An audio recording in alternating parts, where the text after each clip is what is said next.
What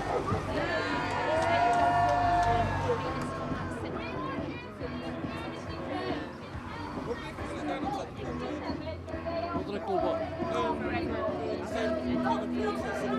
It's a beef. It's outside the beef pass.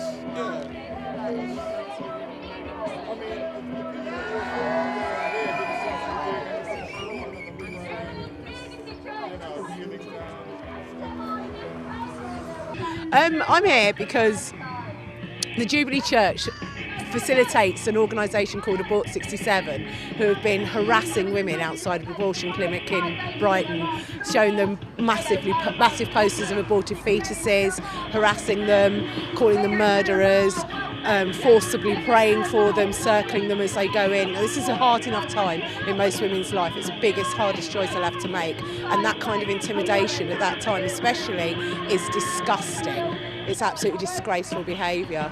Now, I don't want anybody to be in my decisions. I don't want anybody to be in my womb. What I do with my body is my business, and nobody should be telling me what's right or wrong.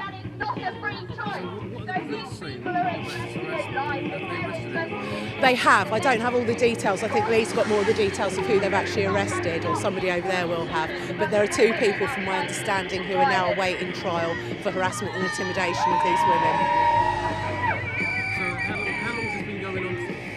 It's been going on for weeks. It's been going on for weeks and weeks. And today was where we actually make a stand and say no to Jubilee Church and say no, you must publicly renounce and denounce these absolute, excuse my friend, these absolute idiots, these disgusting people who are harassing women at a worst time of their life.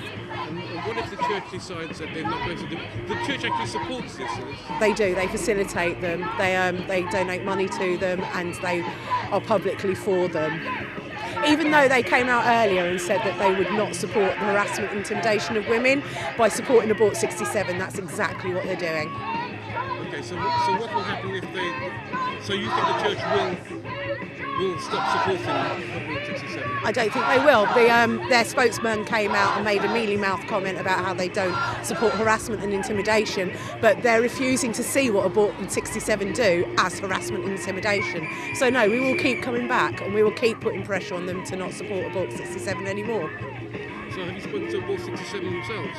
Not personally, but I know Brighton ProChoice is speaking to Abort 67 and trying to get them to see the error of their ways. If you don't like abortion, that's fine. Don't have one. But don't get yourself in my business. Don't get yourself in my decisions. Do not get yourself up in my face when I'm making a decision about my body and my life that is none of your business. What is their justification for their actions?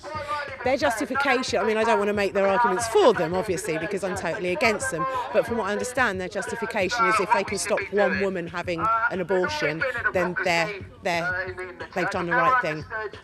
Hi, my name's Shona. I'm from Brighton ProChoice, and I'm a socialist and trade unionist. The reason we're here today is because Jubilee Community Church here in Worthing is harbouring and supporting an anti-choice group called Abort 67, who have been protesting and picketing outside abortion clinics in Brighton. Their tactics have included giving out material with lies and misinformation about abortion. It also compares abortion to the Holocaust and suggests that rape victims, by having abortions, are in any way comparable to their rapists because they're also committing an act of violence, in the words of Abort 67. The reason we've arranged this protest today is that we've petitioned and asked repeatedly for the Jubilee Community Church to remove all support from Abort 67, to publicly denounce them and to make it clear to them as members of their congregation that if they continue these intimidating and harassment tactics against vulnerable women in Brighton, then they'll be excommunicated. The church are attempting to abdicate responsibility and are saying that they are not Abort 67 but they support them, and so essentially they're continuing to do everything that we're asking them to stop doing. And so essentially, this anti-choicers are coming from Worthing to Brighton, intimidating service users and staff as well. Abort 67 been filming outside the clinic in Brighton, filming people entering and leaving, which is obviously a serious intimidation tactic, given that this group receives funding from the sort of anti-choice groups in the USA, which have actually, taken to killing people who perform abortions and who work in abortion clinics. And so this is really serious. And so we want to nip this in the bud. We want to get these anti-choice activists off of our streets. If they don't want to have abortions, then they've got that right to choose not to do it. We want to try and impose that choice on other people to do it on an individual level by trying to intimidate women who are trying to access a legal service is completely inappropriate, and we completely oppose it. And so as Brighton Pro-Choice, we've been escorting women to and from the clinic in Brighton to make sure they can access the services safely. But the group isn't stopping, and they're stepping up their activities with their 40 Days for Life campaign. And so we felt a need to escalate our activities. We're not going to make the clinics a site of pitched battle over women's right to choose, but we are going to hold the church responsible, because Abort 67's ideas are absolutely informed by religion. They see women's sexuality is inherently sinful. People often ask, why do anti-choicers not support comprehensive sex relationships education? Why do they oppose freely available high-quality contraception?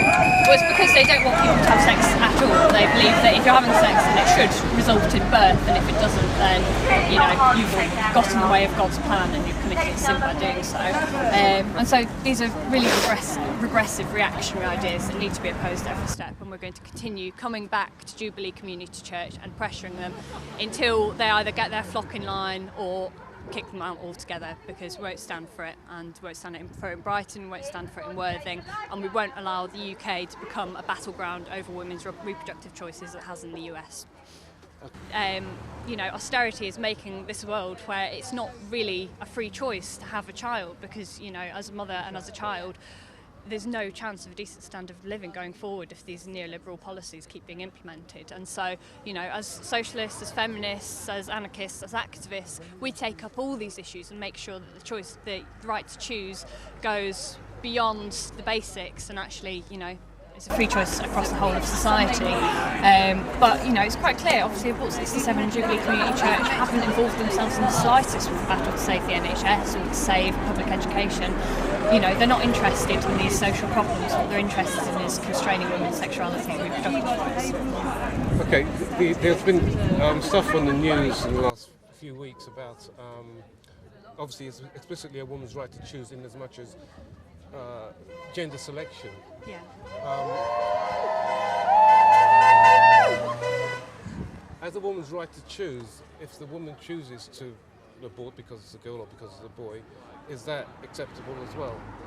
I mean, this is, getting into quite a moral maze. I personally think that we do live in a society where men still have a better chance in life than women. Women have the double burden of still going out to work and then coming home and looking after family, and also elderly relatives as well as their partners and any children in the family.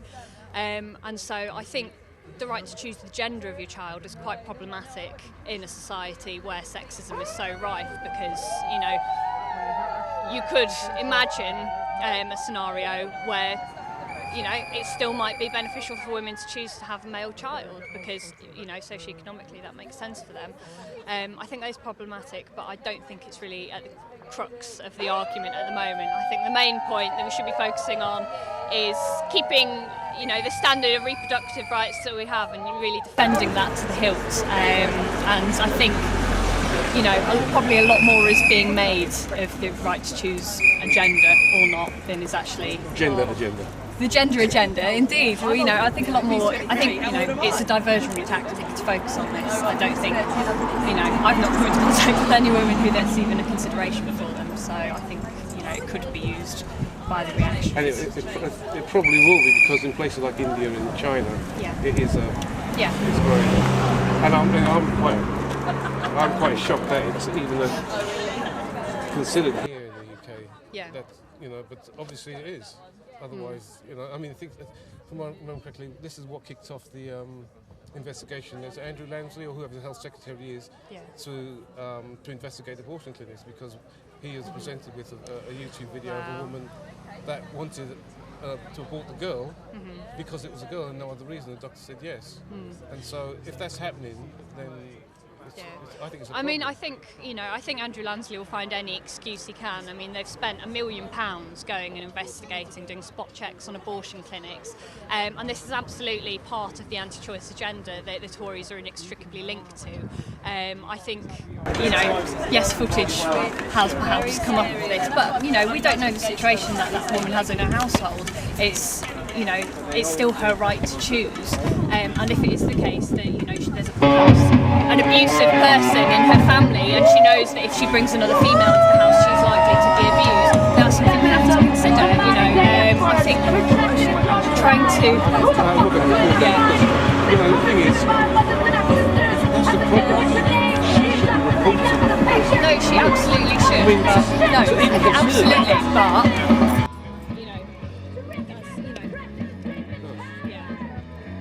I never thought about that at all. I mean, that's the thing, it's sort of really easy to think, to sort of put your own circumstances most closest to you, or perhaps, in quite safe positions and quite privileged positions, and why would they go and have an abortion? And yes, for me to decide that I want a child, but then go, actually I'd rather have a boy, would be quite sort of fickle, but actually there are, a whole plethora of individual circumstances. It can be something like, there's a whole set of genetic disorders related to with one gender in the family, and they just think, actually, I don't want to run the risk of, my child inheriting this disease that perhaps every male in my family has. And so I think people have all their own reasons, and I think it's really important to just leave it to the women. I don't think women are fickle. I don't think they're stupid, and I think, if we start curtailing the right to choose because of, a few individuals, you can always find extreme examples. I've heard someone saying that they've heard a celebrity saying that they use abortion instead of contraception. Well, you can find people to say anything in the world. Look at Charlie Sheen, for goodness sake. You wouldn't say that men shouldn't be allowed to drink alcohol, because when Charlie Sheen drinks alcohol, he ends up drinking tiger blood. You know what I mean? Okay. But the other side of the coin of a right to choose is when and whether to have children. So if you do make the choice to keep that baby, keep that baby, keep that baby, keep that baby, keep that baby, keep that baby, keep that baby, keep that baby, keep that baby, keep that baby, keep that baby, keep that baby, keep that baby,